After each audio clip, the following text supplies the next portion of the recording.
नमस्कार मित्रों, नमस्कार। आप सबको मेरा नमस्कार। मेरा नाम अश्विन वैद्य है।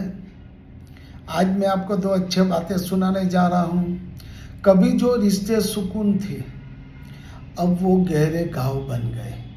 कभी जो रिश्ते सुकून थे, अब वो गहरे घाव बन गए। पास आकर भी दूर है, पास आकर भी दूर है, दिल के बंधन कमजोर है। बातें अब बोझ सी लगती है, बातें अब बोझ सी लगती है। खुशियाँ भी अधूरी सी लगती है। दिलों का जुड़ाव अब खो गया, दिलों का जुड़ाव अब खो गया। हर रिश्ता बस नाम रह गया, अब हर रिश्ता ही नाम रह गया। गुजर जाता है एक बार, गुजर जाता है एक बार, तो फिर लौट कर कहाँ आता है।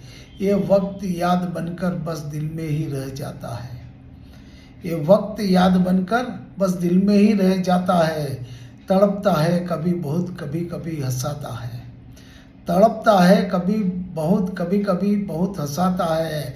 ये गुजरा हुआ वक्त हमें, ये गुजरा हुआ वक्त हमें हर वक्त याद आता है, हर वक्त याद आता है। Thank you, thank you.